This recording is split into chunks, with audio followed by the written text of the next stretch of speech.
Assalamualaikum teman-teman. Apa kabar semuanya? Semoga teman-teman beserta keluarga dalam keadaan sehat walafiat ya. Amin. Baik, jumpa lagi kita dalam pembelajaran tematik. Kali ini kita sampai pada tema 7, benda, hewan, dan tanaman di sekitarku. Subtema 1, benda hidup dan benda tak hidup di sekitarku.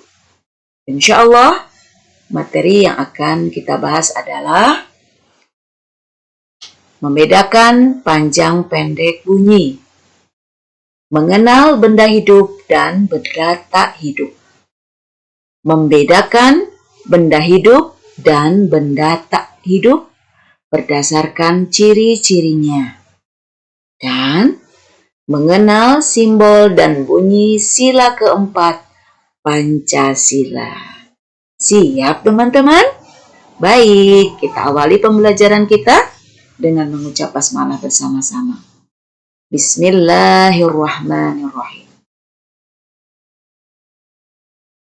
Membedakan panjang pendek bunyi. Saat menyanyikan sebuah lagu, perhatikan panjang pendek bunyi. Kita dapat menghitung panjang pendek bunyi berdasarkan ketukan. Perhatikan tanda ketukan berikut ya. Tanda ketukan seperti ini adalah tanda ketukan pendek. Sedangkan tanda ketukan di bawahnya nih, nah, ini adalah tanda ketukan panjang. Ya, teman-teman ya, setiap lagu memiliki ketukan yang berbeda. Bisa dipahami ya teman-teman?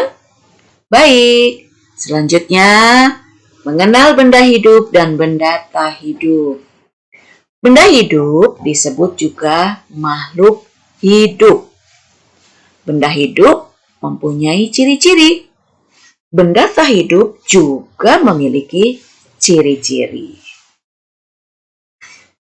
Ciri-ciri benda hidup dan tak hidup berbeda teman-teman ya. Coba sebutkan contoh benda hidup dan benda tak hidup yang kamu ketahui. Yo. Nah, ini dia. Teman-teman, yang termasuk benda hidup adalah manusia, hewan, dan tumbuhan ya. Nah, teman-teman, adapun ciri-ciri benda hidup adalah 1, dapat bergerak sendiri. 2, bernafas. 3, memerlukan makanan dan air. Paham ya teman-teman?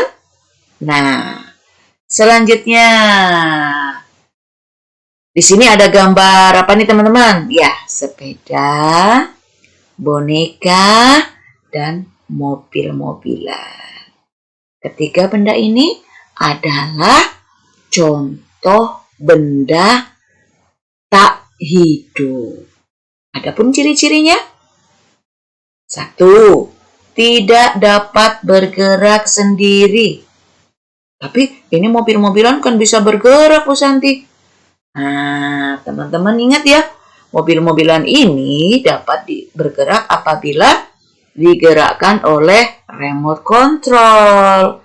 Kalau tidak digerakkan oleh remote control, dia tidak bisa bergerak ya. Jadi, mobil-mobilan termasuk benda tak hidup karena tidak dapat bergerak sendiri.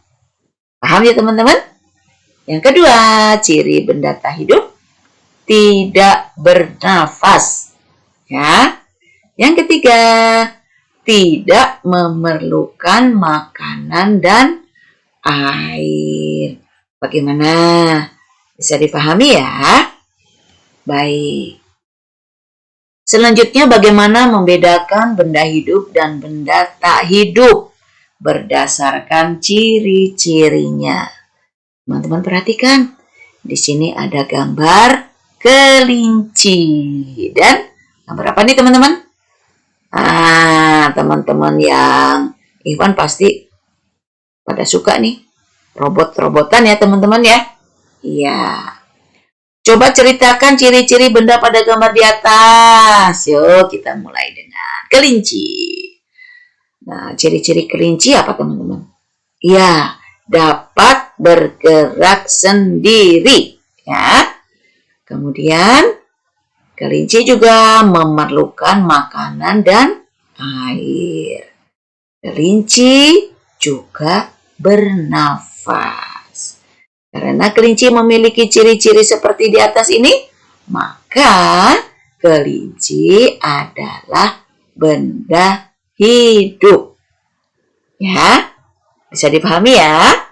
Selanjutnya, robot. Waduh, ini mainan kesukaan para ikhwan ini ya.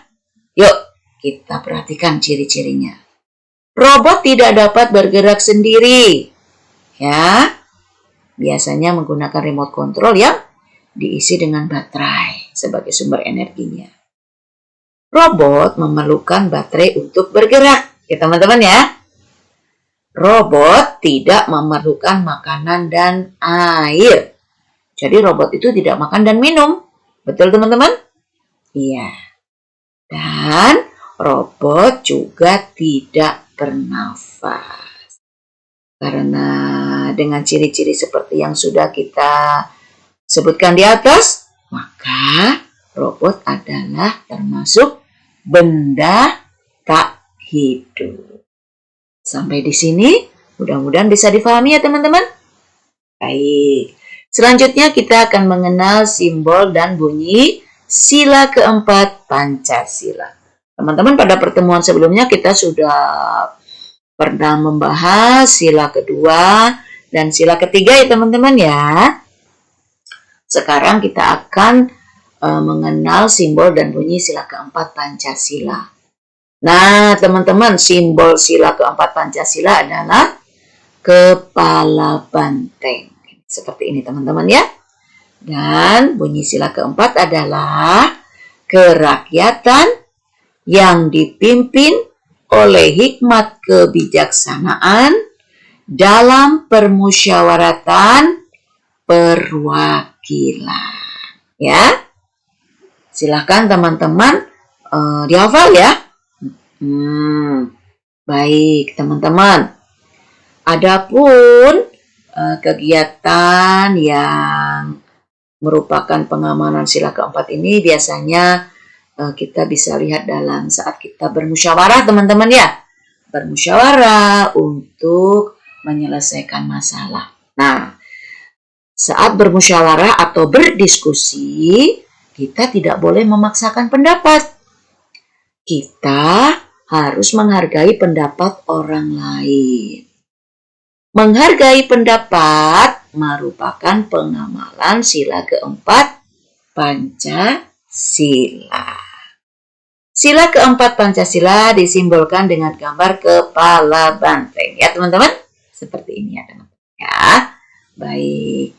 Sampai di sini, insya Allah bisa dipahami ya teman-teman ya. Baik.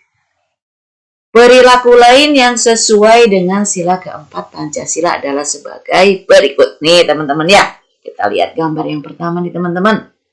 Ya, siswa-siswa SD sedang melakukan musyawarah. Ya, bermusyawarah saat memilih ketua kelompok. Ya, pada saat berdiskusi misalnya kelompok diskusi. Atau bermusyawarah saat memilih ketua kelas. Nah, juga bisa ya teman-teman ya. Kemudian, perilaku lain yang sesuai dengan sila keempat ini adalah menghormati keputusan yang diambil saat musyawarah. Jadi, kalau sudah disepakati siapa ketua kelompoknya, maka semua harus menghormati keputusan yang diambil saat musyawarah, ya. Tidak boleh bertengkar satu dengan yang lain. Sampai di sini paham ya teman-teman? Baik. Alhamdulillah kita sudah menyelesaikan pembelajaran hari ini. Terima kasih sudah belajar dengan semangat. Semoga ilmunya barokah dan manfaat. Ingat, Selalu jaga kesehatan dengan mematuhi protokol COVID-19 ya, yaitu dengan 3M. Memakai masker, menjaga jarak, dan mencuci tangan dengan sabun. Terima kasih buat ayah bunda yang sudah berkenan mendampingi Ananda belajar hari ini. Semoga menjadi amal ibadah kebaikan buat kita semua ya. Yuk teman-teman, kita akhiri pembelajaran kita dengan mengucap hamdalah bersama-sama. Alhamdulillahirabbil alamin. Santi mohon pamit. Wassalamualaikum warahmatullahi wabarakatuh.